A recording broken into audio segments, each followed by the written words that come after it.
Alright guys, so I'm gonna do this video real quick. This is the ramp that I'm using now. I wanted to show this one because there's a couple of design changes on it, or differences. Obviously I'm still using a swing arm. Most of the ones that I've made for people, they don't like the swing arm. I like it because I need to be able to take it off. If you're using your truck primarily for landscaping, obviously you'll need, or you may benefit more, I should say, from, you know, the equipment defender bed rail system or whatever it is that they use.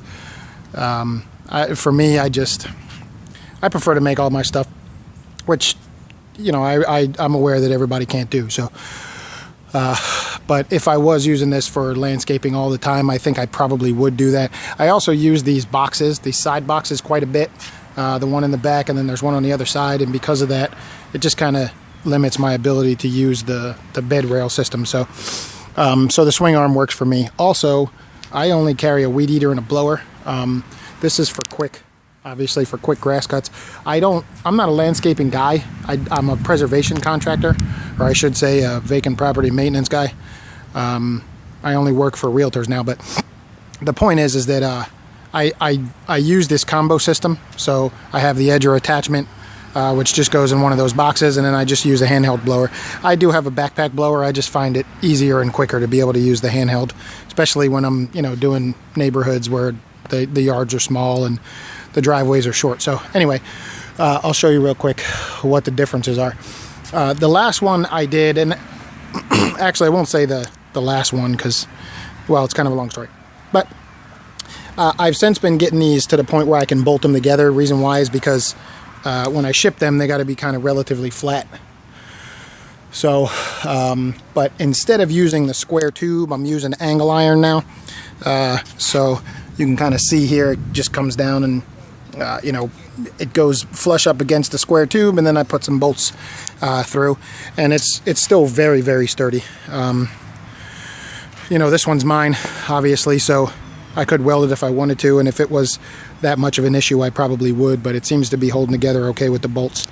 On that side, it flexes a little because of the swing arm, but it only flexes when the swing arm's open. And I'll show you. You can see it moving. You know, it definitely moves, but, you know, it's not enough to be a problem for me. I did, for my own, put the filler in here. The last one that I had a gap there. I've sold that one, but the other thing is, I think I showed on my measurement video, the adjustment part. So I've used some thicker metal in this location, and I drilled some holes so that you can kind of slide it closer to the truck bed, or farther apart or away, depending on, you know, how you want to do it. And then also there's some up and down adjustments here, and the good thing about that is you know, you can kind of bring it down to sit on your bumper to make it a little more stable, or you can you know, give yourself that extra pitch if you're getting caught maybe with your mower on this on your truck bed. So that helps out a lot, I think. The other thing is the captive latch pins.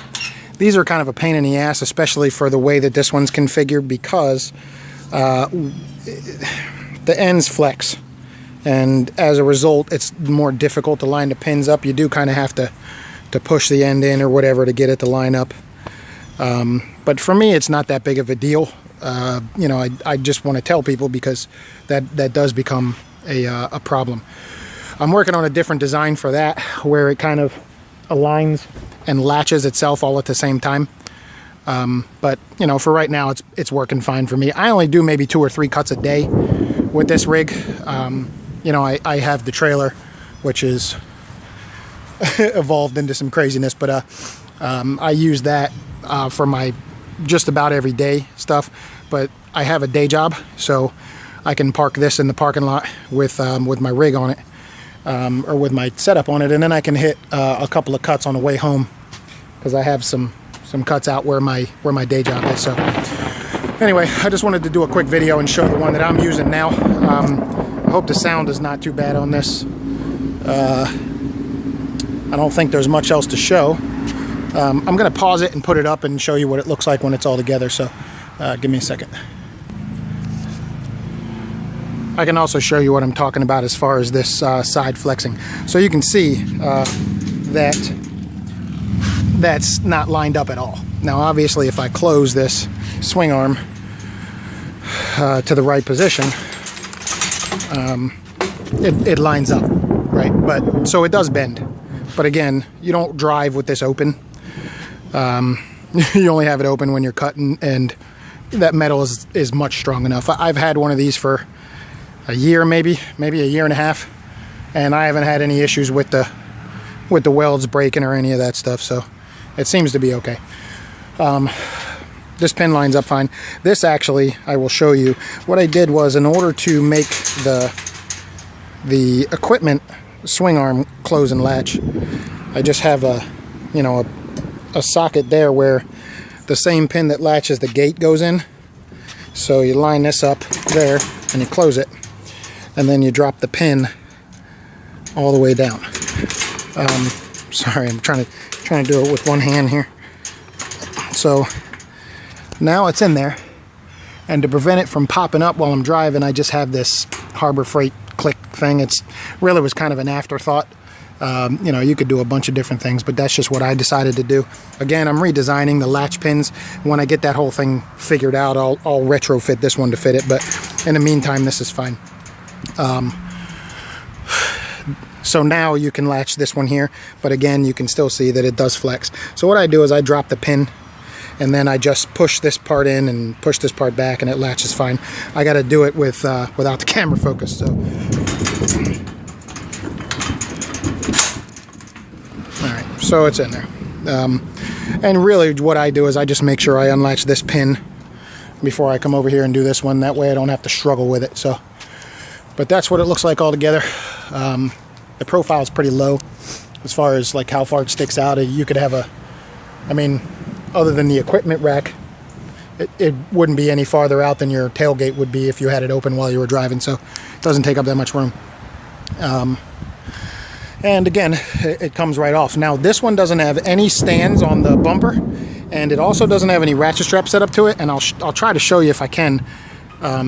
It's pretty sturdy. The whole truck is moving. It's kind of hard to focus, but I still do put ratchet straps around the bumper to here and on the other side, just to give it that extra stability.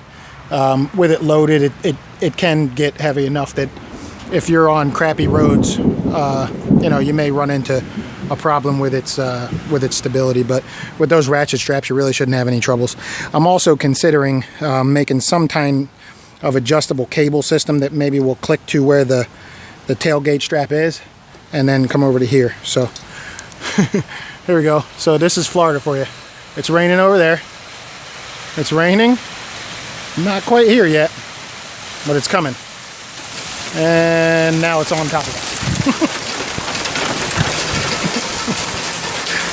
it. You literally can hear it coming. It's crazy. Anyway, that's the video.